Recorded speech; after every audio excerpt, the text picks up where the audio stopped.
नमस्कार। आज के इस खास चर्चा में हम प्रोफेसर डॉक्टर सेंथिल कुमार की एक बेहद असरदार कविता के गहरे मायनों को समझने वाले हैं। आज हम इस बात की तह तक जाएंगे कि जब समाज में नैतिकता से समझौता कर लिया जाता है, जब इंसान अपना ज़मीर खो बैठता है, तो उसकी असली कीमत क्या चुकानी पड़ती है। ये महज कोई कविता नहीं है, बल्कि उस खोखलेपन का एक आईना है जो भ्रष्ट दौलत अपने साथ लेकर आती है। तो चलिए बिना देरी किए पहले भाग से शुरू करते हैं, जो है धन का भ्रम। शुरुआत ही एक बड़े ही चौंकाने वाले सवाल से होती है। जरा सोचिए, क्या किसी कुत्ते को बेचकर कमाए गए पैसों से भौंकने की आवाज आती है? ये रूपक हमें ये सोचने पर मजबूर कर देता है कि जिस चीज को बेचकर पैसा कमाया गया है, क्या उस पैसे में उस चीज का मूल स्वभाव बाकी रहता है? जाहिर सी बात है, पैसे की अपनी कोई आवाज नहीं होती। और यही बात इस तथ्य को बड़े ही शानदार तरीके से साबित करती है कि मूल स्रोत से पैसे का कोई सीधा संबंध नहीं होता। मेरा मतलब है, क्या नमक बेचकर कमाए गए पैसे कभी नमकीन लगते हैं, या चीनी बेचकर लाए गए पैसों में कोई मिठास होती है? बिल्कुल नहीं।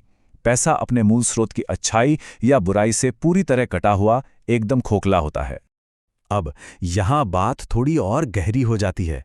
कविता इस रूपक को एक और ऊंचे स्तर पर ले जाती है और पूछती है, क्या मांस बेचकर कमाए गए मुनाफे में कोई ईश्वरीय मूल्य या पवित्रता हो सकती है? क्या वो सत्य के दर्शन करा सकता है? जवाब हम सबको पता है, नहीं। भ्रष्ट तरीकों से कमाया गया धन कभी भी पवित्र होने का दिखावा नहीं कर सकता। ये तो हुई धन के भ्रम की बात। अब आते हैं दूसरे हिस्से पर, लालच का स्वरूप। यहाँ लेखक ने एक बहुत ही जानी मानी पुरानी कहावत का सहारा लिया है, सुई के छेद से ऊंट का निकलना, जो कि एक नामुमकिन सी बात है। कविता इस नामुमकिन काम की तुलना एक ऐसी सच्चाई से करती है जिसे टाला नहीं जा सकता, और वो ये है कि पैसे की भूख कभी आसानी से शांत नहीं होती। चाहे इंसान के पास कितना भी पैसा आ जाए, लालच की आग सुलगती ही रहती है। नतीजा क्या होता है? नतीजा ये होता है कि बेईमानी से कमाए गए धन और सच्चे धर्म ग्रंथों में मिलने वाले वास्तविक सत्य के बीच एक कभी न खत्म होने वाली खाई पैदा हो जाती है। एक ऐसा फासला बन जाता है जिसे दुनिया की कोई भी दौलत, कोई भी ताकत भर नहीं सकती। और अगर हम दर्शन शास्त्र को थोड़ी देर के लिए किनारे भी रख दें, तो भी लेखक बड़े ही साफ शब्दों में हमें एक कड़वी सच्चाई याद दिलाते हैं। उनका कहना है कि नशे का सामान बेचकर आया धन सिर्फ नशा ही लाएगा, वो कोई ज्ञान नहीं जगाएगा। कहने का मतलब ये है कि कुछ भ्रष्ट कमाई सिर्फ खोखली ही नहीं होती, बल्कि वो अपने साथ तबाही और विनाश लेकर आती हैं। आइए अब तीसरे भाग की ओर बढ़ते हैं, जो है धोखे की कीमत। कविता में बहुत ही स्पष्ट रूप से उन 40 चांदी के सिक्कों का जिक्र किया गया है जो ईसा मसीह की जान की कीमत के तौर पर दिए गए थे। ये हमारे इतिहास की वो कड़वी सच्चाई है जो ये तय करती है कि एक बिके हुए ज़मीर की कीमत क्या हो सकती है। ये इस बात का सबसे खौफनाक उदाहरण है कि लालच किस तरह सबसे बड़े और भयानक धोखे की वजह बन सकता है। इस बिंदु पर आकर लेखक हमें रुककर थोड़ा आत्मनिरीक्षण करने पर मजबूर करते हैं। ये एक बहुत ही चुभने वाला सवाल है। क्या इतने बड़े ऐतिहासिक विश्वासघात से हासिल की गई उस दौलत से खून की महक नहीं आती? क्या उस लालच और धोखे की गंध उन सिक्कों में हमेशा हमेशा के लिए बस नहीं जाती?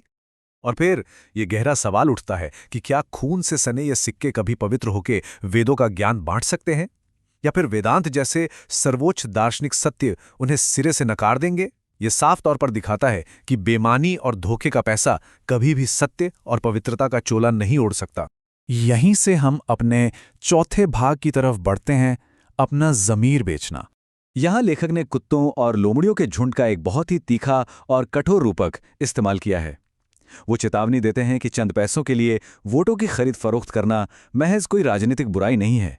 ये सीधे सीधे देश को तबाह करने वाला कदम है। ये हमारे सिस्टम की जड़ों में दीमक लगने जैसा है।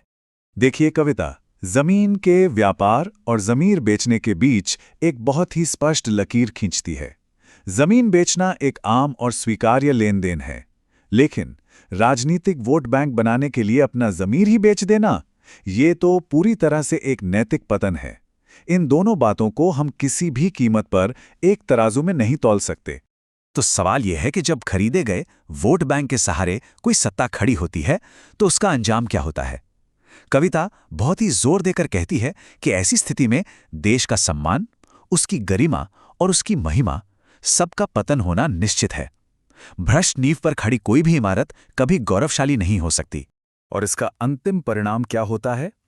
ये हमारा 5वां और आखिरी भाग है, डेमोक्रेसी का उदय। अब यहां देखिए, लेखक ने अंग्रेजी शब्दों के साथ बड़ा ही कमाल का खेल खेला है। जो लोकतंत्र की सबसे मशहूर परिभाषा है ना, उसे तोड़ मरोड़कर उन्होंने नागरिक विश्वासघात की एक दुखद प्रक्रिया बना दिया है। Of the people by the people की जगह अब ये हो गया है जनता को खरीदना और फिर उन्हें ही धोखा देना।